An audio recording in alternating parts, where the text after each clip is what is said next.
গতদিন পর্যন্ত দেখাইছিলাম একটা উদ্ভিদের দেহ গঠন করছে দুইটা মৌলিক টিস্যু, ভাজক আর স্থায়ী। দুইটা টিস্যু দ্বারা একটা উদ্ভিদ দেহ গঠিত হয়। এই যে ভাজক টিস্যু আর স্থায়ী টিস্যু, দুইটা টিস্যু দ্বারা একটা উদ্ভিদ দেহ গঠিত হয়েছে। ওই উদ্ভিদের দেহের অভ্যন্তরীণ গঠনটা কেমন, ওই অভ্যন্তরীণ গঠনটা তোমাকে গতদিন দেখাইছিলাম। তো তোমাকে একটা উদ্ভিদ কাইটা ভিতরে দেখাইছিলাম যে একটা উদ্ভিদের অভ্যন্তরীণ গঠনে তিনটা জিনিস আছে। একটা উদ্ভিদের অভ্যন্তরীণ গঠনের চারপাশে একটা চামড়া বা বাকল, এবং চামড়া বা বাকল থেকে নিচ থেকে শুরু করে একদম সেন্টার পর্যন্ত যেখান থেকে আমরা কাঠ পাই, এটার নাম হচ্ছে গ্রাউন্ড টিস্যু, মানে ভিত্তি টিস্যু উদ্ভিদের। এবং গ্রাউন্ড টিস্যুর ফাঁকে ফাঁকে এই যে কালো কালো যেগুলো দেখতে পারতো সেগুলো হচ্ছে উদ্ভিদের। পানি পড়ে কেন জান বলেন। এটা হচ্ছে একটা উদ্ভিদের অভ্যন্তরীণ গঠনের তিনটা জিনিস আছে। অভ্যন্তরীণ গঠনের তিনটা জিনিস আছে, তার পাশে হচ্ছে একটা চামড়া বা এপিডার্মাল টিস্যু, ভিতরে আছে পুরোটা হচ্ছে গ্রাউন্ড টিস্যু যেখান থেকে আমরা কাঠ পাই, এবং গ্রাউন্ড টিস্যুর ফাঁকে ফাঁকে যে কালো কালো যেগুলো আছে এগুলো ছিল ভাস্কুলার টিস্যু। তাহলে উদ্ভিদের অভ্যন্তরীণ গঠন বিশ্লেষণ করে দেখা গেছে উদ্ভিদের দেহটা তিনটা জিনিস দ্বারা গঠিত হয়েছে। চারপাশে ছিল এপিডার্মাল বা ত্বকীয় টিস্যু, ভিতরে গ্রাউন্ড টিস্যু, এবং গ্রাউন্ড টিস্যুর ফাঁকে ফাঁকে ভাস্কুলার টিস্যু, যেগুলো খাদ্য পুষ্টি পরিবহন করে। এটা মনোযোগ দিয়ে শুনবা। আমরা গতদিন পর্যন্ত উদ্ভিদের যে প্রথম অংশটা অর্থাৎ এপিডার্মাল টিস্যু তন্ত্র, এটা নিয়ে আমরা পড়াশোনা করছিলাম। আমরা তোমাকে গতদিন দেখাইছিলাম এপিডার্মাল টিস্যু তন্ত্রের তিনটা জিনিস আছে। চারপাশে একটা চামড়া বা এপিডার্মিস আছে, এবং এপিডার্মিস থেকে কতগুলা উপবৃদ্ধি বের হয়েছে যাদের নাম ছিল এপিডার্মাল উপবৃদ্ধি, যে রোম, কাটা, এগুলো ছিল এপিডার্মাল উপবৃদ্ধি, দংশক রোম। এবং সাথে ছিল কিছু রন্ধ্র, এপিডার্মাল রন্ধ্র, পত্ররন্ধ্র আর পানিরন্ধ্র। আমরা গত ক্লাস পর্যন্ত উদ্ভিদের এপিডার্মাল টিস্যু তন্ত্র নিয়ে বিস্তারিত পড়াশোনা করছিলাম। এপিডার্মাল টিস্যু তন্ত্র আমাদের পড়াশোনা শেষ।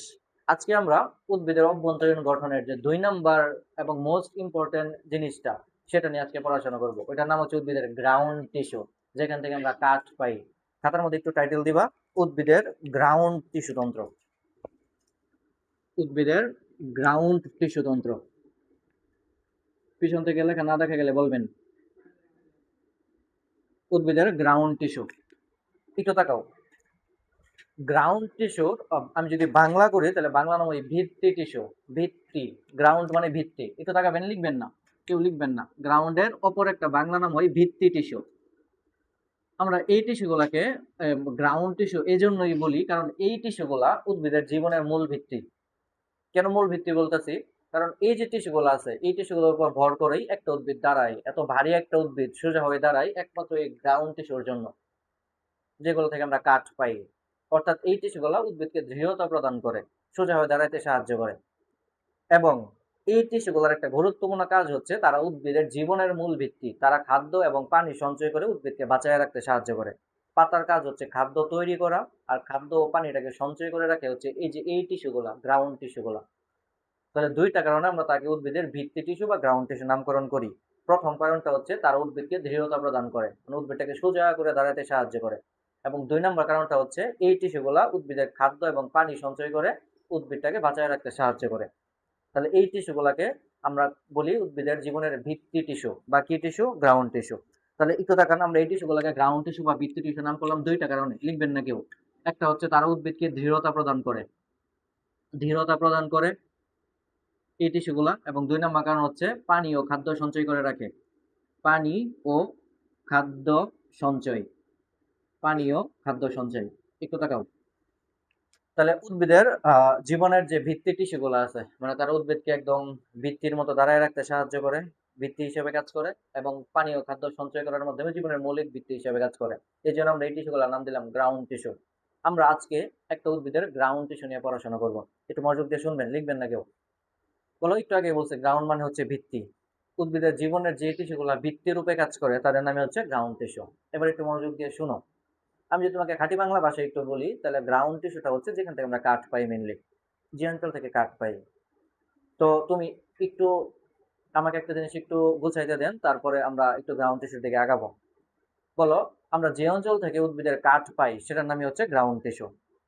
এখন একটু তুমি একটু খেয়াল করে দেখো তো, একটা উদ্ভিদের বাহ্যিক গঠনে তিনটা জিনিস আছে, মূল, কাণ্ড আর পাতা। গতদিন বলছিলাম উদ্ভিদের বাহ্যিক গঠনে উদ্ভিদ কয়টা অংশে বিভক্ত? তিনটা, মূল, কাণ্ড, পাতা। এবার একটু শোনো, আমরা বলতেছি উদ্ভিদের জীবনের ভিত্তি টিস্যুটার নামই হচ্ছে গ্রাউন্ড টিস্যু। এখন পৃথিবীতে অনেক উদ্ভিদ আছে, একটা শৈবাল থেকে শুরু করে ছত্রাক, মস, ফার্ন, নগ্নবীজি, আবৃতবীজি, প্রত্যেকটাই উদ্ভিদ, সবাই উদ্ভিদ। এখন শৈবালের গ্রাউন্ড টিস্যু আর ছত্রাকের গ্রাউন্ড টিস্যু টোটালি ভিন্ন রকম, কারোর সাথে কারো ভিত্তি টিস্যুটা মিলে না। ইভেন মসের গ্রাউন্ড টিস্যু একরকম, ফার্নের গ্রাউন্ড টিস্যু একরকম। আমরা এই অধ্যায়ে অর্থাৎ বোটানির ৮ নম্বর অধ্যায়ে শুধুমাত্র বর্তমান পৃথিবীতে সবচেয়ে বেশি থাকা যে উদ্ভিদটা আছে, নাম আবৃতবীজী উদ্ভিদ, তাদের গ্রাউন্ড টিস্যু নিয়ে কথা বলি। আবৃতবীজী উদ্ভিদ কারা আপনারা আশা করি জানেন, নগ্নবীজি আবৃতবীজি পরে আসছে। এই যে আম, জাম, কাঁঠাল, কলা, লিচু, ধান, গম, ভুট্টা, বাঁশ, অর্থাৎ আমাদের আশেপাশে যত উদ্ভিদ আছে তারা সবাই আবৃতবীজী উদ্ভিদ। তাহলে আমরা এই অধ্যায়ে শুধুমাত্র আবৃতবীজী উদ্ভিদের গ্রাউন্ড টিস্যু নিয়ে কথা বলি। কোন উদ্ভিদ? আবৃতবীজী উদ্ভিদ। তাহলে আমরা বোটানির এই ৮ নম্বর অধ্যায়ে শুধুমাত্র আবৃতবীজী উদ্ভিদের গ্রাউন্ড টিস্যু নিয়ে কথা বলি। একটু শুনবা মনোযোগ দিয়া। আবৃতবীজী উদ্ভিদ, তোমরা জানো আবৃতবীজী উদ্ভিদ ২ রকমের হয়, তাই না? একটা হচ্ছে একবীজপত্রী, জানেন? একবীজপত্রী আর দ্বিবীজপত্রী। একবীজপত্রী কিছু উদ্ভিদের উদাহরণ দাও তো। ধান, গম, ভুট্টা। তাহলে বলো আবৃতবীজী উদ্ভিদ কয় রকম হয়? ২ রকমের, একবীজপত্রী আর দ্বিবীজপত্রী। একবীজপত্রী কিছু উদ্ভিদের নাম হচ্ছে ধান, গম, ভুট্টা, বাঁশ, তার হচ্ছে একবীজপত্রী উদ্ভিদ। আর দ্বিবীজপত্রী কিছু উদ্ভিদ হচ্ছে আম, জাম, কাঁঠাল, কলা, লিচু, এগুলো হচ্ছে সব দ্বিবীজপত্রী উদ্ভিদ। তাহলে বলো আমরা এই যে বোটানির ৮ নম্বর অধ্যায়ে যে গ্রাউন্ড টিস্যু নিয়ে পড়াশোনা করবো সেটা হচ্ছে শুধুমাত্র আবৃতবীজী উদ্ভিদের গ্রাউন্ড টিস্যু। তো আবৃতবীজী উদ্ভিদ কয় রকমের হয়? একবীজপত্রী আর দ্বিবীজ। একটু বলো তো, একটা উদ্ভিদের বাহ্যিক গঠনে ৩টা জিনিস আছে, মূল, কাণ্ড আর পাতা। তুমি একটু বলো তো তাহলে একবীজপত্রী যে উদ্ভিদটা আছে, একবীজপত্রী উদ্ভিদের বাহ্যিক গঠনে ৩টা জিনিস আছে। একবীজপত্রী উদ্ভিদের মূল, একবীজপত্রী উদ্ভিদের কাণ্ড, লিখবেন না কিছু, একটু সাজাইতে দেন। এবং আরেকটা জিনিস হচ্ছে একবীজপত্রী উদ্ভিদের পাতা। আমি এটা আমার ইচ্ছা হয়েছে আমি আলাদা করে লিখলাম। এবার একটা টাকা বলো, দ্বিবীজপত্রী উদ্ভিদের বাহ্যিক গঠনে কয়টা জিনিস আছে? ৩টা, মূল, কাণ্ড আর পাতা। পাতাটা আমি আলাদা করে এই জায়গায় লিখলাম, এমনি আমার ইচ্ছা। একটু তাকাও, একটু শোনো মনোযোগ দিয়ে। তুমি একটু জাস্ট খেয়াল করে দেখো তো, তোমার কাছে একটু বাস্তবিক ভাবে একটু ফিল করো। বলো তো, কাণ্ডের মধ্যে যেখান থেকে আমরা কাঠ পাই, এটার নামই গ্রাউন্ড টিস্যু। আমরা আজকে এটা নিয়ে পড়াশোনা করব। যেখান থেকে আমরা কাঠ তৈরি করি সেটাই গ্রাউন্ড টিস্যু। তুমি একটু বলো তো, কাণ্ডের ভিতরের গঠনটা আর মূলের ভিতরের গঠনটা মোটামুটি একই রকম না? কাণ্ড আর মূলের সাথে কি পাতার ভিতরের গঠনটা মিলবে? এটা বুঝবা, কাণ্ডের ভিতরের গঠনটাও শক্ত, এখান থেকে কাঠ তৈরি করা যায়।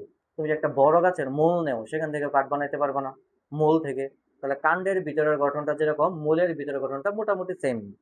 কিন্তু কাণ্ড আর মূলের সাথে পাতার ভিতরের গঠন কি মিলবে? না, পাতার ভিতরের গঠনটা হবে খুবই চিকন, খুবই চ্যাপ্টা, যেটা শক্ত হয় না। এই জন্য আমরা কাণ্ড এবং মূলের গ্রাউন্ড টিস্যুর লেকচারটা একসাথে দিই এবং পাতার গ্রাউন্ড টিস্যুর লেকচারটা সম্পূর্ণ আলাদা করে পরে দিই। তাহলে আমরা একটু আবার একটু সাজাই। আমরা এই অধ্যায়ে শুধুমাত্র আবৃতবীজী উদ্ভিদের গ্রাউন্ড টিস্যু নিয়ে পড়াশোনা করব। আবৃতবীজী উদ্ভিদ কয় রকমের? ২ রকমের, একবীজপত্রী আর দ্বিবীজপত্রী। আমরা এই অধ্যায়ে গ্রাউন্ড টিস্যু টপিকে তোমাকে আমরা একবীজপত্রীর মূলের গ্রাউন্ড টিস্যু দেখাবো, একবীজপত্রী উদ্ভিদের কাণ্ডের গ্রাউন্ড টিস্যু দেখাবো, কাণ্ডের ভিতরে কিরকম ভিত্তি টিস্যু গুলো আছে। দ্বিবীজপত্রী উদ্ভিদের মূলের গ্রাউন্ড টিস্যু দেখাবো, দ্বিবীজপত্রী উদ্ভিদের কাণ্ডের গ্রাউন্ড টিস্যু দেখাবো। মূল কাণ্ডের গ্রাউন্ড টিস্যু পড়া শেষ করে আমরা শুরু করবো একটা উদ্ভিদের পাতার গ্রাউন্ড টিস্যু নিয়ে। বুঝছেন? আচ্ছা, তুমি একটু ধরতেই পারো। বলো তো, একবীজপত্রী একটা উদ্ভিদের নাম হচ্ছে বাঁশ, তাই না? বলো তো, বাঁশের ভিতরের কাণ্ডটা আর আম, জাম, কাঁঠাল, কলা, লিচু, তাদের কাণ্ডগুলা কি সেম? বাঁশের ভিতরের কাণ্ডটা ফাঁপা না? বলো ভিতরের অংশটার নামই কি টিস্যু? Ground tissue. চামড়া ছাড়া ভিতরে সম্পূর্ণটাই কি টিস্যু? তাহলে বলো বাঁশের গ্রাউন্ড টিস্যু ভিতরটা ফাঁপা, কিন্তু আমজামের কি ভিতরে ফাঁপা? আমজামের ভিতরের গঠনটা এমন না। তাহলে বলো দুইটার গঠন মিলবে? আমরা প্রত্যেকটা উদ্ভিদই অর্থাৎ একবীজপত্রী, দ্বিবীজপত্রী, তাদের মূল কাণ্ডের গ্রাউন্ড টিস্যুটা আপনাকে আজকে একটু পড়াবো। বুঝছো? এখন আমরা যদি প্রত্যেকটা আলাদা আলাদা করে পড়াই, একবীজপত্রীর মূলের গ্রাউন্ড টিস্যু আলাদা করে দেখাই, একবীজপত্রীর কাণ্ডের আলাদা দেখাই, দ্বিবীজপত্রীর মূল কাণ্ড যদি আলাদা করে দেখাই, তাহলে লেকচারটা অনেক বড় হয়ে যাবে। আমরা যে কাজটা করবো একটু চালাক হয়ে আমরা একটা আদর্শ গ্রাউন্ড টিস্যুর গঠনে কি কি থাকা দরকার সেটা একটু জানবো। মানে একটা আদর্শ গ্রাউন্ড টিস্যুর গঠনে কি কি জিনিস থাকে সেটা জানবো। তারপর বলে দিব যে একবীজপত্রীর মূলে এই আদর্শটার মধ্যে কোনটা থাকে কোনটা থাকে না। বুঝছেন? হ্যাঁ।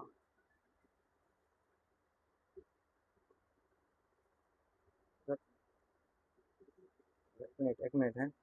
কে এটা?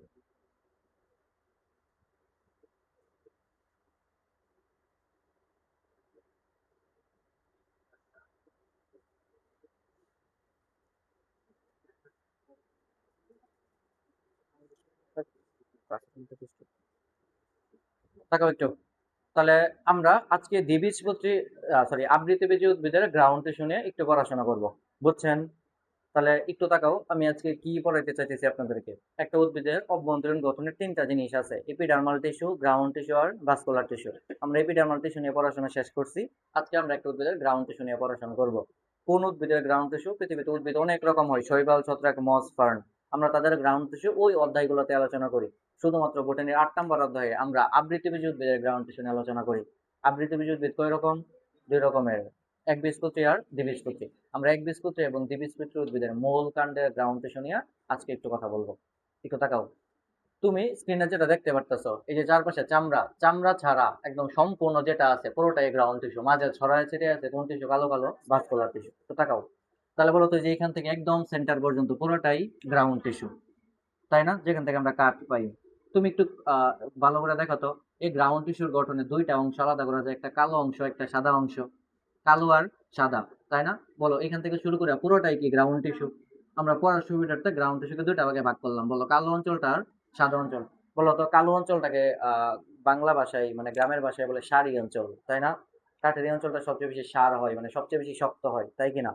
যেমন ফার্নিচার বানাই, তখন যে কালো কাঠ দিয়ে ফার্নিচার বানানো হয়, কারণ এই কালো কাঠগুলো সবচেয়ে বেশি শক্ত হয়, সার হয়। তাহলে বলো তো, শক্ত মানে স্টিলের মতো শক্ত, একটু মনে রাখো, আমি তারপর বুঝাই দিচ্ছি। এই যে যে গ্রাউন্ড টিস্যুর গঠনে যে কালো অঞ্চলটা আছে, এই সম্পূর্ণ কালো অঞ্চলটাকে আমরা বলি স্টিলি। কি নাম?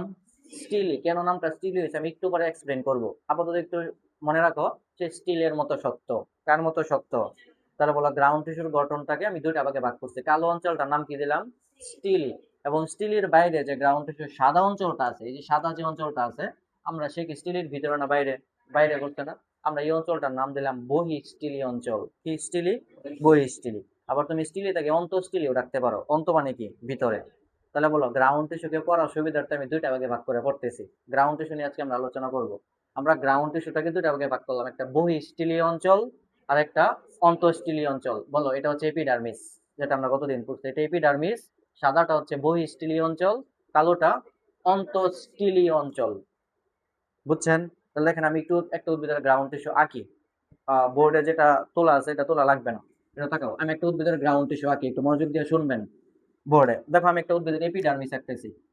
এই যে ওই উদ্ভিদটা আমি এখানে আঁকতেছি, এই যে একটা উদ্ভিদ, আমি এটাই আঁকতেছি। একটু তাকাও, বলো তো উদ্ভিদের সবার বাইরে যে স্তরটা আছে, এই স্তরটার নাম কি? ডার্মিস। এপিডার্মিস। এপিডার্মিসটা কয় স্তর বিশিষ্ট? এক স্তর। কোন কোষ দ্বারা তৈরি হয়? প্যারেনকাইমা। বলো তো কোষগুলা দেখতে কেমন? আয়াতাকার। এই যে আমি একটা উদ্ভিদের এপিডার্মিস আঁকতেছি, একটু তাকাবেন মনোযোগ দিয়ে। এপিডার্মিস, হ্যাঁ, এগুলো হচ্ছে আয়াতাকার প্যারেনকাইমা কোষ। যেহেতু সম্পূর্ণটা একটা টাইম লাগবে, আমি অর্ধেকটা আঁকতেছি। বলো এই যে এপিডার্মিসের মধ্যে যে এই জিনিসগুলো দেখা যায়, এগুলোর নাম কি? এপিডার্মাল উপবৃদ্ধি। এই যেগুলোর নাম হচ্ছে এপিডার্মাল উপবৃদ্ধি। এর চারপাশে আছে কিউটিকল। এই যেটার নাম কি কল? কিউটিকল। এই যে চারপাশে কিউটিকল আছে। একটু তাকাও, এই যে এপিডার্মিস রাখছি। বলো এই যে এপিডার্মিসের নিচ থেকে শুরু করে একদম সেন্টার পর্যন্ত পুরোটাই কোন টিস্যু? Ground tissue. এই যে এপিডার্মিসের নিচ থেকে সেন্টার পর্যন্ত পুরোটাই গ্রাউন্ড টিস্যু। বলো তো গ্রাউন্ড টিস্যুর গঠনে যে কেন্দ্রীয় যে শক্ত কালো অঞ্চলটা আছে, এটার নাম কি দিলাম? স্টিলি। ধরো এই যে আমি স্টিলিটা আঁকতেছি, বলো এই অঞ্চলটার নাম কি? স্টিলি বা অন্তঃস্টিলি। তাহলে এই সম্পূর্ণটার নাম বহিঃস্থলী। তাহলে বলো একদম এই যে এটা নিচ থেকে শুরু করে একদম সেন্টার পর্যন্ত পুরোটাই হচ্ছে উদ্ভিদের গ্রাউন্ড টিস্যু।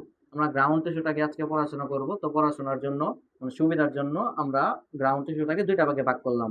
সেন্টারে যে শক্ত অঞ্চলটা আছে নাম দিলাম স্টিলি বা অন্তঃস্টিলি, এবং স্টিলের বাইরে যে পার্টটা আছে নাম দিলাম বহিঃস্থলী। একটু শুনবা মনোযোগ দিয়ে। উদ্ভিদের গ্রাউন্ড টিস্যুর গঠনে বহিঃস্থলীয় অঞ্চলে, তারপরে কি হলো, বহিঃস্থলীয় অঞ্চলে এপিডার্মিসের ঠিক নিচেই, একটু মনোযোগ দিয়ে শুনবা, এরকম আয়তাকার কোষেরই একটা স্তর পাওয়া গেছে, যে স্তরটা সাধারণত একাধিক স্তর বিশিষ্ট, মানে একটা স্তর না। বলো এপিডার্মিস কয় স্তর? এক স্তর। এপিডার্মিসের ঠিক নিচেই গ্রাউন্ড টিস্যুর একটা অঞ্চল আছে, যে অঞ্চলটা বহু স্তর বিশিষ্ট। একটু আমাকে আঁকতে দেন। এই যে বহু স্তর বিশিষ্ট একটা অঞ্চল আছে, বলো তো এই অঞ্চলটা এপিডার্মিসের অংশ নাকি গ্রাউন্ড টিস্যুর অংশ? গ্রাউন্ড টিস্যুর অংশ। বলতো এই অঞ্চলটার নাম কি? ডার্মিস। এপিডার্মিস। এপিডার্মিসের এপি মানে বাইরে, ডার্ম মানে ত্বক। তাহলে বলো সবার বাইরের দিকে যে ত্বকটা আছে নাম কি? ডার্মিস। এপিডার্মিস। বলো সবার বাইরে যে ত্বকটা আছে নাম এপিডার্মিস। বলো তো এপিডার্মিসের নিচে আরেকটা ত্বক পাওয়া গেছে না, স্তর পাওয়া গেছে না, এই স্তরটা কার? গ্রাউন্ড টিস্যুর না? তোমাকে একটা শব্দ শিখে আসি, বায়োলজিতে একটা শব্দ আছে সাব। সাব মানে কি কেউ জানেন? নিচে। ইন্সপেক্টর, সাব ইন্সপেক্টর বলে না? সাব মানে কি? নিচে। সাবের একটা সমার্থক শব্দ আছে হাইপো। কি নাম? হাইপো। হাইপো মানেও নিচে বুঝাই, আর হাইপার মানে বেশি বা উচ্চ বুঝাই। তোমরা দুইটা শব্দ বলো। সাব মানে নিচে, হাইপো মানে নিচে। বলো এপিডার্মিসের নিচে একটা ত্বক আছে, এই স্তরটার নাম হচ্ছে হাইপোডার্মিস। কি ডার্মিস? তাহলে বলো গ্রাউন্ড টিস্যুর প্রথম স্তরটার নাম কি ডার্মিস? হাইপোডার্মিস। গ্রাউন্ড টিস্যুতে অনেকগুলো স্তর আছে, এর মধ্যে একটা স্তরের নাম কি ডার্মিস। তুলবেন না কেউ, তুললে কিন্তু বুঝতে হবে, আগে বলতেছি। হাইপোডার্মিসের ঠিক নিচে গোলাকার প্যারেনকাইমা জাতীয় একটা স্তর আছে। এই যে হাইপোডার্মিসের ঠিক নিচে গোলাকার প্যারেনকাইমা জাতীয় কোষের একটা স্তর আছে, যে স্তরটা অবশ্যই অনেকগুলা কোষের সমষ্টি। এই যে হাইপোডার্মিসের ঠিক নিচে একটা স্তর আছে, প্যারেনকাইমা জাতীয় কোষ দ্বারা তৈরি হয়েছে এই স্তরটা। দেখছেন স্তরটা? এই স্তরটার নাম হচ্ছে কর্টেক্স। কি নাম? এখান থেকে মিললে আমরা কাঠগোলা পাই, কর্টেক্স। তাহলে বলো হাইপোডার্মিস কি অন্তঃস্থলীয় অঞ্চল নাকি বহিঃস্থলীয়? বহিঃস্থলীয়। কর্টেক্স কি অন্তঃস্থলীয় নাকি বহিঃস্থলীয়? বহিঃস্থলীয়। বোঝা গেল? একটু তাকাও। এবং বলো তো এই বৃত্তের ভিতরে পুরোটাই কি স্টিলি, বৃত্তের বাইরে পুরোটাই বহিঃস্থলী। কর্টেক্সের ঠিক নিচে আরেকটা এককোষী স্তর পাওয়া গেছে উদ্ভিদের গঠনে। এই যে আরেকটা এককোষী স্তর পাওয়া গেছে কর্টেক্সের ঠিক নিচে। বলো তো সে কি অন্তঃস্থলী নাকি বহিঃস্থলী? বহিঃস্থলী, কারণ সে বৃত্তটার বাইরে। বলো তো এই ত্বকটা কি সবার ভিতরে না? একটু বলো এই ত্বকটা সবার বাইরে, নাম কি ডার্মিস? এপিডার্মিস। বলো এপিডার্মিসের নিচে থাকা ত্বকটার নাম হাইপোডার্মিস। এপিডার্মিসের নিচে কি ডার্মিস? হাইপোডার্মিস। বলো এই ত্বকটা কি সবার ভিতরে না? এই ত্বকটার নামকরণ করা হলো এন্ডোডার্মিস। কি ডার্মিস? বলো এন্ডো মানে ভিতরে, তাহলে সবার ভিতরে যে ত্বকটা ত্বকটা পাওয়া গেছে নাম কি ডার্মিস? এন্ডোডার্মিস। তাহলে বলো একটা উদ্ভিদের গ্রাউন্ড টিস্যুর গঠনে অনেকগুলা স্তর আছে, এর মধ্যে বহিঃস্থলীয় অঞ্চলের স্তর আছে তিনটা, হাইপোডার্মিস, কর্টেক্স, এন্ডোডার্মিস। আমি একটু চিনাইতেছি। একটু আসেন অন্তঃস্থলীয় অঞ্চলটা। এই অন্তঃস্থলীয় অঞ্চলটা যে স্টিলিটা গঠন করছে, আমি লাল দিয়ে আঁকতেছি। স্টিলিটা গঠন করছে এরকম এক কোষে একটা কোষের আবরণ। একটু মনোযোগ দিয়ে শুনবা। এই যে এক কোষে একটা কোষের আবরণটা স্টিলি গঠন করছে। আমি এরকম করে আঁকতেছি কোনো মতে। আচ্ছা পুরোটাই এই যে এরকম এরকম একটা কোষের আবরণ গঠন করছে, চারপাশে স্টিলিটা। একটু তাকাও এই গোলটার ভিতরে। এই যে গোলটার ভিতরে মনে করেন এই যে কালো গুলো হচ্ছে জাইলেম, তুমি দেখাইছো যে কালো গুলো যেগুলো আছে এগুলো কি জাইলেম। মনে করো নীলটা হচ্ছে জাইলেম। এই যে নীল দুইটার নাম কি? জাইলেম। এবং এই যে সবুজ দুইটার নাম হচ্ছে ফ্লোয়েম, ধরে নাও। এই যে দুইটা হচ্ছে ফ্লোয়েম, জাইলেম আর ফ্লোয়েম। একটু তাকাও। বলতো জাইলেম আর ফ্লোয়েমের চারপাশে একটা কোষের স্তর আছে না? জাইলেম আর ফ্লোয়েমের চারপাশে একটা কোষের স্তর আছে। বলতো পেরি মানে চারপাশ, পেরি মানে বলতো সার্কেল মানে বৃত্ত। তাহলে বলতো জাইলেম আর ফ্লোয়েমকে বৃত্তাকারে একটা চক্র আবৃত করে আছে না? তাদের কাজ হচ্ছে জাইলেম আর ফ্লোয়েমকে সুরক্ষা দেওয়া। এই কোষের স্তরটার কাজ কাকে সুরক্ষা দেওয়া? জাইলেম আর ফ্লোয়েমকে। বলতো জাইলেম আর ফ্লোয়েমের চারপাশে বৃত্তাকার একটা কোষের স্তর আছে। বলো পেরি মানে চারপাশে, সার্কেল মানে বৃত্ত। তখন এই স্তরটা নাম হয় পেরিসাইকেল। কি সাইকেল? পেরিসাইকেল। পেরি মানে চারপাশে, সার্কেল থেকে সাইকেল কথা আসছে, সাইকেল মানে কি? বৃত্ত। এবার একটু তাকাও। বলতো তাহলে পেরিসাইকেল বহিঃস্থলীয় অঞ্চল নাকি অন্তঃস্থলীয়? অন্তঃস্থলীয়, বৃত্তটার ভিতরে আছে। একটু তাকাও। এটার ঠিক সেন্টারে অনেকগুলা কোষ আছে, প্যারেনকাইমা জাতীয় কোষ, তারা খুবই ঘনভাবে আছে। আমরা এই কোষগুলাকে বলি মজ্জা। কি নাম? বলতো অস্থি মজ্জা কথাটা শুনছেন? মজ্জার ইংলিশটা কি কেউ জানেন? মেডুলা। মজ্জা মানে মেডুলা। মিডুলা থেকে একটা কথা মনে রাখবেন, মিডিল। মনে থাকবে। বলতো মিডিল মানে কি? মাঝে। কোনো কিছুর মাঝে যে জিনিসগুলো থাকে তার নামই হয়ে যায় মজ্জা। হাড়ের মাঝে, অস্থির মাঝে যে জিনিসটা থাকে তার নাম কি হয়? অস্থি মজ্জা। তাহলে অস্থির মধ্যে যে জিনিসগুলো থাকে নাম কি হয়? অস্থি মজ্জা। এই যে উদ্ভিদের গ্রাউন্ড টিস্যুর সেন্টারে যে জিনিসগুলো থাকে নাম কি হয়? মজ্জা। তাহলে বলে যে জিনিসগুলোর নাম কি? মজ্জা। একটু তাকাও, আমি আহ নীল দিয়ে আঁকি। মজ্জা থেকে কয়েকটা প্যারেনকাইমা জাতীয় কোষ জাইলেম আর ফ্লোয়েমের ফাঁক দিয়ে একদম পেরিসাইকেল পর্যন্ত যায়। এই যে কয়েকটা কোষ জাইলেম আর ফ্লোয়েমের ফাঁক দিয়ে পেরিসাইকেল পর্যন্ত যায়। এই যে মজ্জা থেকে কয়েকটা প্যারেনকাইমা জাতীয় কোষ জাইলেম আর ফ্লোয়েমের ফাঁক দিয়ে একদম পেরিসাইকেল পর্যন্ত যায়। এটা খুবই ছোট একটা গঠন, দেখে মনে হয় একটা রশ্মির মতো নির্গত হয়েছে। মজ্জা থেকে যে রশ্মির মতো নির্গত হয়েছে আমরা এই জিনিসটাকে বলি মজ্জা রশ্মি। কি রশ্মি? মজ্জা রশ্মি। একটু তাকাবেন। তাহলে বলো একটা উদ্ভিদের গ্রাউন্ড টিস্যুর গঠনে, দেখেন আমি সাজাইলাম মাত্র, আঁকবেন না। একটা উদ্ভিদের গ্রাউন্ড টিস্যুর গঠনে টোটাল 6টা স্তর পাওয়া যায়। কয়টা স্তর? আদর্শ। এর মধ্যে 3টা স্তর হচ্ছে স্টিলের বাইরে, 3টা স্তর স্টিলের ভিতরে। স্টিলের বাইরে যে 3টা স্তর পাওয়া যায় গ্রাউন্ড টিস্যুর, বলতো গ্রাউন্ড টিস্যুর সবার বাইরের স্তরটার নাম হাইপোডার্মিস, এরপরের স্তরটার নাম কর্টেক্স, এর স্তরটা এন্ডোডার্মিস। বলো, স্টিলের ভিতরে থাকে পেরিসাইকেল, কি সাইকেল? পেরিসাইকেল, এবং সেন্টারে থাকে মজ্জা, এবং মজ্জা থেকে যে রশ্মির মতো অংশগুলো বেরোচ্ছে এগুলোর নাম মজ্জা রশ্মি। এবার একটু তাকাও, তাহলে তুমি যে স্ক্রিনে একটা কার্ড দেখতে পারতেছো, তুমি যদি এই কার্ডটা একটা স্লাইস করে বা একটা সেকশন করে অনুবীক্ষণ যন্ত্রের নিচে দেখো, তাহলে তুমি এটার টোটাল 6টা লেয়ার দেখতে পাবা। আমি জাস্ট তোমাকে একটু দেখানোর চেষ্টা করি, একটু স্ক্রিনে তাকাবা, একটু স্ক্রিনে তাকাবা। আহ, এই যে দেখেন, এই দেখেন একটা উদ্ভিদের গ্রাউন্ড টিস্যুকে যখন আমরা অনুবীক্ষণ যন্ত্রের নিচে রাখি, এটা ডায়াগ্রামেটিক একটা ছবি। দেখেন হলুদের উপরে যে হলুদটা দেখতে পারতেছো এটা হচ্ছে এপিডার্মিস। কি ডার্মিস? দেখো নিচে সবুজ কালার, গাঢ় সবুজ যেটা, দেখো এটার নাম হচ্ছে অধত্বক। দেখো তো ইংরেজি করলে হয় হাইপোডার্মিস। দেখো গোল্লা গোল্লা কোষের সমন্বয়ে গঠিত সেগুলোর নাম কর্টেক্স। বলো, নিচে দেখো সবুজ গাঢ় সবুজ একটা স্তর আছে, কি ডার্মিস? দেখো এন্ডোডার্মিসের নিচে যে বেগুনি অঞ্চলটা এটার নাম পেরিসাইকেল। কি সাইকেল? পেরিসাইকেল। দেখো পেরিসাইকেলের মধ্যে যে লাল লাল নীল নীল জাইলিয়াম ফ্লোয়েম আছে, সেন্টারটার নাম মজ্জা। মজ্জা থেকে যেগুলো রশ্মির মতো গেছে, এই যে মজ্জা, মজ্জা থেকে যেগুলো রশ্মির মতো গেছে এগুলোর নাম কি রশ্মি? মজ্জা রশ্মি। তাহলে তুমি স্ক্রিনে যেটাকে কার্ড দেখতেছো, মানে যেটাকে তুমি স্ক্রিনে কার্ড দেখতেছো, এই যে তুমি স্ক্রিনে যেটাকে কার্ড দেখতেছো, এটা অ্যাকচুয়ালি অনুবীক্ষণ যন্ত্রের নিচে গিয়ে দেখলে এতগুলা স্তর পাওয়া যায়, বুঝছেন? তাহলে বলো, একটা উদ্ভিদের গ্রাউন্ড টিস্যু, আমরা কিন্তু একটা আদর্শ উদ্ভিদের গ্রাউন্ড টিস্যু লেকচার দিতেছি, কোন উদ্ভিদই বলতেছি না। তাহলে বলো, একটা আদর্শ উদ্ভিদের গ্রাউন্ড টিস্যুর গঠনে কয়টা স্তর আছে? 6টা। বলো, 3টা স্তর বহিঃস্থলীয়, 3টা অন্তঃস্থলীয়। বলো তো স্টিলি জিনিসটা কি? যে পেরিসাইকেল থেকে সেন্টার পর্যন্ত পুরোটার নামে কি? স্টিলি। আমি দুষ্টামি করে মনে রাখার জন্য কি বলছি? যেটা কালো, যেটা সবচেয়ে বেশি শক্ত হয়, যেটা স্টিলের মতো শক্ত, সেটার নামে কি হয়? স্টিলি বা সারি অঞ্চল। আপনার যেটা যেভাবে মনে রাখেন। একটু তাকাও, আমরা জাস্ট আপনাকে স্তরগুলোর পরিচয় দিচ্ছি, এখন স্তরগুলো সম্পর্কে কিছু পড়াশোনা আছে, মানে প্রত্যেকটা স্তর সম্পর্কে দু একটা কথা আপনাকে জানতে হবে। এগুলো আমরা একটু পড়াশোনা করব বা আজকে আপনাকে একটু বলবো, কিন্তু তার আগে তুমি এক কাজ করো, একটা জিনিস একটু লিখো, উদ্ভিদের গ্রাউন্ড টিস্যু লিখো। টাইটেল দিছো, উদ্ভিদের গ্রাউন্ড টিস্যু টাইটেল দাও। টাইটেল দেওয়া আগে ছোট্ট একটা জিনিস লেখো, স্টিলি কাকে বলে? এই সংখ্যাটা পরীক্ষায় খুব বেশি আসে। হ্যাঁ,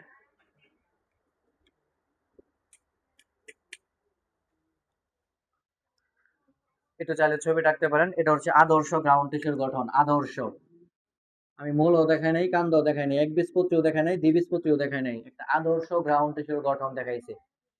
বোঝা গেল? একটু ছবিটা চাইলে তুলেন, ছবিটা কিন্তু পরীক্ষায় অসংখ্যবার আসে, যে গ্রাউন্ড টিস্যুর গঠন অসংখ্যবার আসে। আমি একটু এখানে লেবেলিং করে দিই, এটা অসংখ্যবার আসে। এটা হচ্ছে বহিঃস্থলী অঞ্চল, স্টিলি বানানটা হচ্ছে এমনি, বহিঃস্থলী, এবং এই 3টা হচ্ছে অন্তঃস্থলী।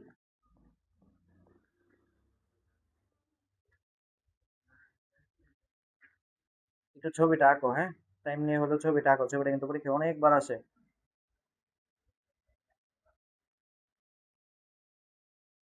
ছবি তুলতে বলি নাই স্যার, খাতায় আঁকতে বলছি। হ্যাঁ লিখেন, খাতা চেক করে পরে যাবেন, খাতা চেক করে পরে যাবেন।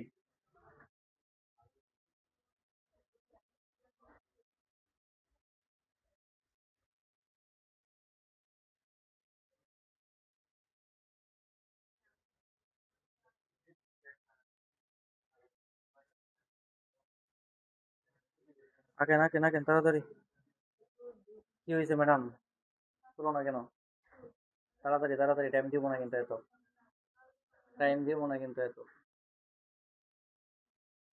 আজকে পরিবার ঘোষণার কোনো ব্যাচ নাই কিন্তু, আমাদের ব্যাচে আমি গ্রুপে না করে দিই নাই, কোনো ব্যাচই নেই। আজকে তাহলে রেজাল্ট না, রেজাল্টের দিন কেমনে পড়াবো? 28 ব্যাচের কোনো ক্লাস নাই। জি, রিকভারি নেই, কোনো রিকভারি নেই। যা ইচ্ছা তাই বলো, আমি কিছু জানি না, কোনো রিকভারি হবে না। 27 ব্যাচে কোনো রিকভারি নেই, রিকভারি শুধু 28 ব্যাচে।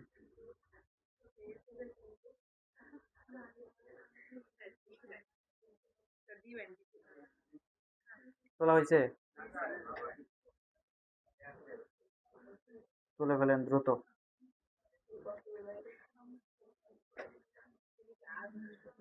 হ্যাঁ, এটা আদর্শ। হ্যাঁ, আদর্শ গ্রাউন্ড টিস্যুর গঠন। আমি লিখে দিই আদর্শ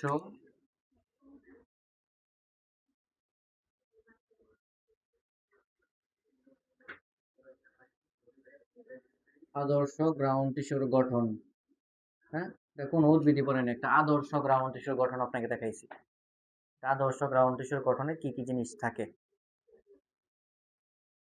তোলেন তোলেন। হয়েছে, তোলা হয়েছে? বুঝবো? বলেন না স্যার। না না, আগে বুঝবেন পরে আঁকবেন। হ্যাঁ স্যার। কি বাড়াই দিব? ও,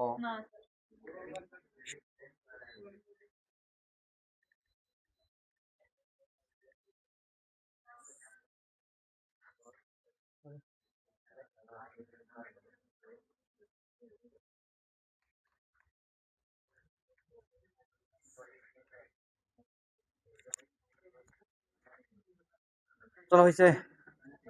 তোলা হয়েছে? বলো, আমরা একটা উদ্ভিদের গ্রাউন্ড টিস্যু নিয়ে পড়াশোনা করতেছি।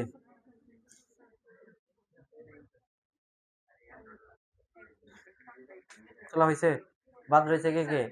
আমি আবারও বলতেছি, এটা কিন্তু পরীক্ষায় আসে। এমন কোনো বার বাদ যাবে না যেটা পরীক্ষায় আসে না, প্রত্যেক বছরই আসতেছে। বোটানির 12টা অধ্যায় থেকে সৃজনশীল আসে কয়টা? 8টা।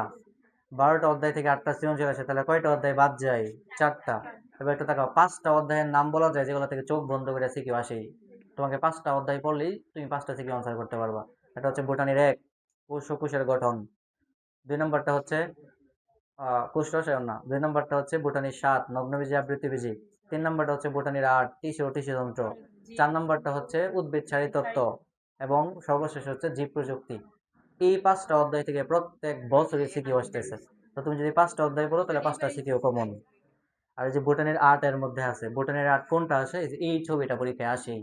এমন কোনো বার মিস হয় না যে ছবি আসে না। মুছবো? আচ্ছা, মুছতেছি মুছতেছি। আপনার স্যার, আপনার সাবান অনেক স্লো, ফাস্ট করেন। এদিকে, এটা তাকাও, এটা তাকাও। আমি জাস্ট এই যে কথা না কথা না কথা না কথা না, একটু তাকাও। আমি আজকে একটা উদ্ভিদের 2 নাম্বার যে টিস্যু তন্ত্রটা, গ্রাউন্ড টিস্যু, এটা নিয়ে পড়াশোনা করতেছিলাম। বলো, তোমাকে একটা কথা বলছি যে গ্রাউন্ড টিস্যু গুলার খাঁটি বাংলা নাম কি? টিস্যু, ভিত্তি টিস্যু। আমরা এদেরকে ভিত্তি টিস্যু কেন ডাকি? কারণ তারা দুইটা কাজ করে মেনলি, উদ্ভিদের দৃঢ়তা প্রদান করে, উদ্ভিদের ভিত্তি রূপে কাজ করে, এবং আরেকটা হচ্ছে সে হচ্ছে জীবনের মৌলিক ভিত্তি, পানীয় খাদ্য সঞ্চয় করে। এখন একটা উদ্ভিদের জীবনের যে ভিত্তি টিস্যু গুলো আছে, এটা এক একটা উদ্ভিদ এক এক রকম। কিন্তু আমরা এই অধ্যায়ে যে উদ্ভিদের ভিত্তি টিস্যু নিয়ে কথা বলি সেটা হচ্ছে আবৃতবীজী উদ্ভিদ। আবৃতবীজী উদ্ভিদের ভিত্তি টিস্যু। তো আবৃতবীজী উদ্ভিদের ভিত্তি টিস্যু মূলে একরকম, কাণ্ডে একরকম, একবীজপত্রী একরকম, দ্বিবীজপত্রী আরেক রকম। এবং যেহেতু এক একটা ভিত্তি টিস্যু এক এক রকম হয়, এর জন্য সবার আগে আমি একটা আদর্শ গ্রাউন্ড বা ভিত্তি টিস্যুর গঠনটা তোমাকে দেখাই ফেলছি। এখন আপনাকে একটু দেখাবো কোন গঠনটা কোথায় থাকে কোথায় থাকে না। বুঝছো? তাহলে একটা আদর্শ গ্রাউন্ড টিস্যুর গঠন দেখানো শেষ। আসো একটু পড়াশোনা শুরু করি। খাতার মধ্যে টাইটেল দেন হাইপোডার্মিস। হাইপোডার্মিস। স্টিলি, স্টিলির সংজ্ঞা লিখেন নাই? আগে স্টিলির সংজ্ঞাটা লিখো। আগে লিখো স্টিলির সংজ্ঞাটা। স্টিলি, স্টিলি তো আমি মনে রাখার জন্য কি বলছিলাম? শক্ত অঞ্চলটা, শক্ত গঠন, বা বলছিলাম সারযুক্ত যে গঠনটা, বা স্টিলের মতো শক্ত। অনেকগুলো মনে রাখার জন্য বলছি, স্টিলের মতো। স্টিলের সংজ্ঞাটা একটু লিখো, লিখো। এই যে পেরিসাইকেল থেকে মজ্জা পর্যন্ত সম্পূর্ণ অঞ্চলটাকে স্টিলি বলে। শেষ। পরীক্ষায় খুব বেশি সংজ্ঞা আসে, স্টিলি কাকে বলে? লিখো, পেরিসাইকেল থেকে মজ্জা পর্যন্ত গ্রাউন্ড টিস্যুর অংশকে স্টিলি বলে। পেরিসাইকেল থেকে মজ্জা পর্যন্ত গ্রাউন্ড টিস্যুর অংশকে স্টিলি বলে। খুবই সহজ সংজ্ঞা। এই যে পেরিসাইকেল থেকে মজ্জা পর্যন্ত সম্পূর্ণ অঞ্চলটার নামই হচ্ছে স্টিলি। গ্রাউন্ড টিস্যুর অংশকে স্টিলি বলে। পেরিসাইকেল থেকে মজ্জা পর্যন্ত, পেরিসাইকেল থেকে মজ্জা পর্যন্ত গ্রাউন্ড টিস্যুর অংশটাকে স্টিলি বলে। লিখছো? এবার একটু তাকাও। বলো, আমরা গ্রাউন্ড টিস্যু নিয়ে একটু পড়াশোনা করি, 2 মিনিট একটু টাইম দেবা, শেষ হয়ে যাবে। বলো, আমরা যে জিনিসটা নিয়ে একটু শুরু করবো, অঞ্চলটার নাম হচ্ছে হাইপোডার্মিস। কি ডার্মিস? Hy hypodermis. হাইপোডার্মিসের বাংলা করলে হয় অধতক। বলো তো অধ মানে কি? নিচে বোঝায় যে অধস্তন কর্মকর্তা না? অধতক, অধতক বলো হাইপোডার্মিস। বলা হয়ে থাকে এই হাইপোডার্মিসটা সাধারণত, একটু মনোযোগ দিয়ে শুনবা কথাগুলা, লিখবেন না। এই হাইপোডার্মিসটা সাধারণত উদ্ভিদের কাণ্ডে থাকে। কোথায়? কাণ্ডে। কাণ্ড বলতে একবীজপত্রীর কাণ্ড আর দ্বিবীজপত্রীর কাণ্ড। তাহলে বলো হাইপোডার্মিস কোথায় থাকে? কাণ্ডে। এই হাইপোডার্মিসটা সাধারণত মূলে থাকে না। তাহলে হাইপোডার্মিস কোথায় থাকে? উদ্ভিদের কাণ্ডে থাকে। কাণ্ডে থাকে, কোথায় থাকে না? মূলে থাকে না। মূলে থাকে না। একটু মনোযোগ দিয়ে শোনো। মূলে কেন থাকে না তোমাকে একটু বলি। মূলের প্রধান কাজ কি? পানি শোষণ করা না? পানিটা মূলের যে কর্টেক্সের ফাঁকে ফাঁকে এই জায়গায় এসে জমা থাকে, এই যে পানিটা, মনোযোগ দিয়ে শুনবা। তারপরে পানিটা জাইলিম ফ্লোয়েমের উপরের দিকে ওঠে। পানিটা মেনলি যে এই জায়গায় এসে জমা থাকে। একটু বলো তো, যদি পানিটা এখান থেকে ভিতরে ঢোকে তাহলে এখানে যে অনেকগুলো লেয়ার থাকে তাহলে পানিটা ঢোকা কঠিন না? এই জন্য মূলের গঠনে এই স্তরটা দেওয়া নাই, যেহেতু পানিটা ইজিলি এপিব্লেমাটা ভেদ করে যেন ভিতরে ঢুকে যেতে পারে। যদি এই জায়গায় আলাদা একটা স্তর থাকে, সে আলাদা পানিটা ঢুকতে কষ্ট হবে না, টাইম লাগবে। এই জন্য মূলের গঠনে এই হাইপোডার্মিসটা দেওয়া নাই, যেন ইজিলি পানিটা ভিতরে ঢুকে যেতে পারে।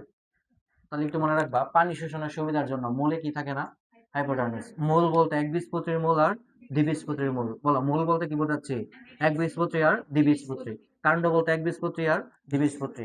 তাহলে বলো কাণ্ডের গঠনে হাইপোডার্মিসটা থাকে, মূলের গঠনে থাকে না। একটু মনোযোগ দিয়ে শুনবা। বলো তো আবার কাণ্ড একবীজপত্রীরও আছে, দ্বিবীজপত্রীরও আছে, তাই কিনা? বলো, তা আমি একটু লিখতেছি। একবীজপত্রী। তাহলে একবীজপত্রীর কাণ্ডে হাইপোডার্মিস থাকে কি থাকে না? থাকে। দ্বিবীজপত্রীর কাণ্ডে থাকে কি থাকে না? থাকে। কিন্তু একবীজপত্রীর মূল, দ্বিবীজপত্রীর মূল হাইপোডার্মিস নাই। এটা তাকাও। এই হাইপোডার্মিসটা সাধারণত বহু স্তর বিশিষ্ট হয়, এক স্তর না, বহু স্তর। এবং এই স্তরটা সাধারণত দুইটা কোষ দ্বারা তৈরি হয়। একটা কোষের নাম হচ্ছে কোলেন কাইমা, নামটা জানেন? কি কাইমা? কোলেন কাইমা। হাইপোডার্মিসটা সাধারণত কোলেন কাইমা দ্বারা তৈরি হয়, অথবা হয় কোলেন কাইমা না হলে স্ক্লেরেন কাইমা। এই দুইটা কোষ দ্বারা তৈরি হয়। পেরেন কাইমা, কোলেন কাইমা, স্ক্লেরেন কাইমা শিখে আসছি। তারা কি সরল টিস্যু নাকি জটিল? সরল। ভাজক নাকি স্থায়ী? স্থায়ী, শিখে আসছি। তাহলে বলো হাইপোডার্মিসটা কোন টিস্যু দ্বারা তৈরি হয়? হয় কোলেন কাইমা না হলে স্ক্লেরেন কাইমা।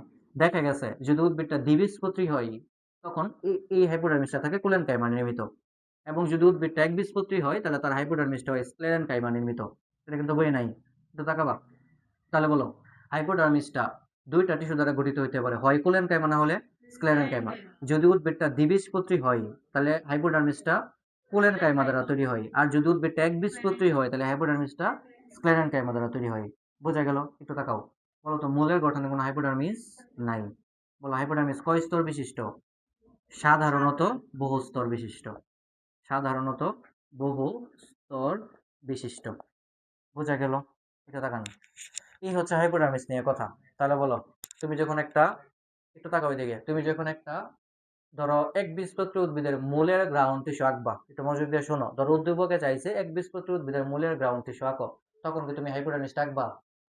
মূলে কখনো হাইপোডার্মিস থাকে? মূলে হাইপোডার্মিস থাকে না, তখন তুমি হাইপোডার্মিসটা বাদ দিয়ে আঁকা শুরু করবা, তাই কিনা? মনে করো তোমার চাইছে দ্বিবীজপত্রী উদ্ভিদের কাণ্ডের গ্রাউন্ড টিস্যু আঁকো, তখন কি হাইপোডার্মিস থাকে না কাণ্ডে? কাণ্ডে হাইপোডার্মিস থাকে, এখন তুমি হাইপোডার্মিসটা দিয়ে তারপর রাখবা। বুঝছো? একটু তাকাও। বলো হাইপোডার্মিসের পরবর্তী স্তরটার নাম কি? কর্টেক্স। বলো হাইপোডার্মিসের পরবর্তী স্তরটা কর্টেক্স। আমি একটু এই পাশে রাখতেছি, হ্যাঁ, আমি এই পাশে লিখতেছি। একটু তাকাও। Cortex, cortex, cortex. বলো এই কর্টেক্সটা সাধারণত প্যারেনকাইমা কোষ দ্বারা তৈরি। কি কাইমা? বলেন তো এটা কি কোষ দ্বারা তৈরি ছিল? এপিডার্মিস। কোন কোষ দ্বারা তৈরি? প্যারেনকাইমা। তাহলে এপিডার্মিস ও প্যারেনকাইমা, কর্টেক্স ও প্যারেনকাইমা, মাঝে কোলেনকাইমা বা স্ক্লেরেনকাইমা পড়ে গেছে। তাহলে বলো কর্টেক্স কোন কোষ দ্বারা তৈরি? প্যারেনকাইমা। দেখো তো কোষগুলো দেখতে কেমন? গোলাকার। তাহলে কর্টেক্স সাধারণত প্যারেনকাইমা কোষ দ্বারা তৈরি, দেখতে কেমন? গোলাকার। এবং সব উদ্ভিদের মূল কাণ্ডে কর্টেক্স পাওয়া যায়। বলতো সব উদ্ভিদ মানে কাকে বোঝাচ্ছি? আবৃতবীজী। বলো সব উদ্ভিদ মানে কাকে বোঝাচ্ছি? তাহলে বলো সব উদ্ভিদের মূলে কর্টেক্স আছে, কথাটার মানে কি? আবৃতবীজী উদ্ভিদের মূলে কর্টেক্স আছে। বলো সব উদ্ভিদের কাণ্ডে কর্টেক্স আছে, কথাটার মানে কি? আবৃতবীজী উদ্ভিদের কাণ্ডে কর্টেক্স আছে। তাহলে সব উদ্ভিদ মানে আমি কাকে বোঝাচ্ছি? আবৃতবীজী উদ্ভিদ। একটু মনোযোগ দিয়ে শোনো। বলো কোন কোষ দ্বারা তৈরি? প্যারেনকাইমা। কোষগুলো দেখতে কেমন? গোলাকার। যেহেতু কোষগুলো গোলাকার, এই জন্য কোষগুলোর মধ্যে আন্তঃকোষীয় ফাঁকা জায়গা থাকে, তাই না? এই যে গোল গোল হওয়ার জন্য মাঝে কি আন্তঃকোষীয় ফাঁকা জায়গাগুলো আছে। এই আন্তঃকোষীয় ফাঁকা জায়গায় কি থাকে? পানি। তাহলে একটু লিখে নেন, তাদের মধ্যে আন্তঃকোষীয় ফাঁকা জায়গা থাকে। আন্তঃকোষীয় ফাঁকা থাকে, আন্তঃকোষীয় ফাঁকা থাকে, একটু তাকাও। এবং এইটা সাধারণত বহু স্তর বিশিষ্ট হয় কর্টেক্স গুলা। কয় স্তর? বহু স্তর। একটু লিখে দেই, কর্টেক্স কোথায় থাকে? সব উদ্ভিদের মূল কাণ্ডে। সব উদ্ভিদ মানে আবারও আবৃতবীজী উদ্ভিদ, মূল কাণ্ড। একটু শোনো, তাহলে সব উদ্ভিদের মূল কাণ্ডে থাকে, একটু শোনো, আমি শেষ করে দিচ্ছি। বলো তো, কয়েক আর বহু দুটার মধ্যে একটু পার্থক্য আছে না ভাষাগত? কয়েক আর বহু মানে কি বলো তো? কয়েক মানে এক না একাধিক? একাধিক। বহু মানে এক না একাধিক? একাধিক। দুটার মধ্যে একটু পার্থক্য আছে। কয়েক মানে কি বোঝায়? অল্প। কয়েক মানে কি অল্প, আর বহু মানে অসংখ্য। তোমার মানে কয়েকটা চকলেট আছে, অল্প চকলেট আছে। তোমার কাছে বহু চকলেট আছে মানে অসংখ্য চকলেট আছে। অনেক না? একটু তাকাও, একটু শোনো। বলো তো, কর্টেক্সের আন্তঃকোষীয় ফাঁকা জায়গাগুলোর মধ্যে কি থাকে? পানি। তাহলে বলো তো, পানি শোষণ করা কার কাজ? মূলের। এই জন্য মূলের কর্টেক্সটা সাধারণত অনেক স্তর বিশিষ্ট হয়, বহু স্তর বিশিষ্ট হয়। আর কাণ্ডের কর্টেক্স হয় মাত্র কয়েকটা স্তর বিশিষ্ট। তাহলে বলো, মূলের কর্টেক্স বহু স্তর, কাণ্ডের কর্টেক্স কয়েক স্তর। আমি একটু মিলিয়ে দিই। মেলা কথাটা শুনছেন, গ্রামের একটা ভাষা। মেলা, মেলা মানে কি? বহু। মনে রাখবেন, মূলের কর্টেক্স মেলা স্তর, অনেকগুলা স্তর, আর কাণ্ডের কর্টেক্স কয়েক স্তর। একটু ভাষাগত দিকটা খেয়াল রাখবেন। মূলের কাজ যেহেতু পানি শোষণ করা, এই জন্য তার কর্টেক্সটা বহু স্তর বিশিষ্ট হয়, আর কাণ্ডের কর্টেক্স কয়েক স্তর। তাহলে কাণ্ডের কর্টেক্স কয়েক স্তর, ক দিয়ে মিল আছে, কয়েক স্তর কাণ্ড। মূলের কর্টেক্স মেলা স্তর। মাথায় থাকবে, এটা তাকাও তো, একটু মনে রাখবা যে মূলের কর্টেক্স, মূলের কর্টেক্স মেলা স্তর। মেলা বানান কেমন? এমনি তো মেলা না, ওই মেলা তো হচ্ছে কি বলে, বহু। মেলা স্তর, মূলের কর্টেক্স মেলা স্তর। বলো, কাণ্ডের কর্টেক্স, কাণ্ডের কর্টেক্স কয়েক স্তর বিশিষ্ট হয়, একটু মাথার মধ্যে রাখবা। বলো, মূল কাণ্ড সব জায়গায় কি আছে? কর্টেক্সটা আছে। বোঝা গেল? আমরা আজকে একটু এই জায়গায় থামবো, বাকিগুলো নেক্সট দিন শেষ করবো, যেহেতু সময় পাইতেছি না। একটু আমি একবার রিপিট করে দিই, একটু শুনবেন কি পড়াইলাম। হ্যাঁ, পড়াটা কিন্তু খুবই ইম্পর্টেন্ট। একটা কথা নোট দিয়ে একটু লিখে নিয়ে যান তো, নোট দিয়ে একটু লিখে নিয়ে যান, স্কেলের উপরে বা মার্জিনের উপরে লিখো, সব উদ্ভিদ মানে আবৃতবীজী উদ্ভিদ। তিনটা কথা লিখবেন, লিখেন তিনটা কথা। সব উদ্ভিদ মানে আবৃতবীজী উদ্ভিদ। হ্যাঁ, সব উদ্ভিদ মানে আমি আবৃতবীজী উদ্ভিদকে বোঝাচ্ছি, কারণ আমরা গ্রাউন্ড টিস্যু করি আবৃতবীজী উদ্ভিদের। লিখো, সব উদ্ভিদ মানে আবৃতবীজী উদ্ভিদ। 2 নম্বর কথাটা লিখো, সব উদ্ভিদের মূল মানে আবৃতবীজীর মূল। সব উদ্ভিদের মূল মানে আবৃতবীজী মূল, মানে একবীজপত্রী দ্বিবীজপত্রী দুইটাই আর কি। সব উদ্ভিদের মূল মানে আবৃতবীজীর মূল। মূল মানে আবৃতবীজীর মূল লিখেন। সব উদ্ভিদের কাণ্ড মানে আবৃতবীজীর কাণ্ড। না, আলাদা আলাদা করে লিখাইলাম। সব উদ্ভিদের কাণ্ড মানে আবৃতবীজীর কাণ্ড। তো জাস্ট 1 মিনিট একটু টাইম দেবেন, আমি একবার একটু রিক্যাপ করে ছেড়ে দিব। আপনারা বসে থাকেন, আপনাদের তোলা শেষ হইলে। আমরা আজকে একটা উদ্ভিদের গ্রাউন্ড টিস্যু নিয়ে পড়াশোনা করছি। গ্রাউন্ড টিস্যু, একটু তাকাও। বলো, একটা উদ্ভিদের গ্রাউন্ড টিস্যুর গঠন দেখা গেছে 6টা স্তর আছে। সবার বাইরের স্তরটার নাম হাইপোডার্মিস, ভিতরের স্তরটার নাম কর্টেক্স, এবং কর্টেক্সের নিচে যে স্তরটা আছে নাম এন্ডোডার্মিস। এই 3টা স্তরগুলোকে আমরা বলি বহিঃস্থলীয় অঞ্চল, এবং পেরিসাইকেল থেকে শুরু করে মজ্জা পর্যন্ত তারা অন্তঃস্থলীয় অঞ্চল। আমরা একটা আদর্শ গ্রাউন্ড টিস্যুর গঠন তোমাকে দেখাইছি, একটু তাকাও, একটা আদর্শ গ্রাউন্ড টিস্যুর গঠন দেখাইছি। এখন তোমাকে যদি বলি একবীজপত্রের মূলের গ্রাউন্ড টিস্যু আঁকো, তুমি আঁকতে পারবা। আমি যে পুরোটা শেষ করি পড়াশোনা, যেমন তুমি জানো যে একবীজপত্রের মূলে কি থাকে না? কোনো অধতক বা হাইপোডার্মিস থাকে না। তোমাকে আদর্শ দেখানো শেষ, যখন তুমি একবীজপত্রের মূল আঁকবা তখন আর এটা দিবা, তখন আর এটা দিবা, তখন আর এটা দিবা না। বুঝছেন? তো আমরা নেক্সট দিন এটা শেষ করে ফেলবো। শেষ করলেই তুমি একবীজপত্রের মূল কাণ্ড, দ্বিবীজপত্রের মূল কাণ্ড তুমি আঁকতে পারবা। বোঝা গেল? তো একটু পড়েন নোটের খাতার মধ্যে যা যা আছে। আর সম্ভব হলে আপনাদের বইয়ে 271 নম্বর পেজ, হাসান স্যারের বইয়ে একটু রিডিং দিয়েন, যে দুইটা পড়াইলাম, হাইপোডার্মিস আর কর্টেক্স। বুঝছো? বাকিটা আমরা নেক্সট দিন শেষ করে দেবো ইনশাল্লাহ। জান, অ্যাটেন্ডেন্স দিয়ে যান।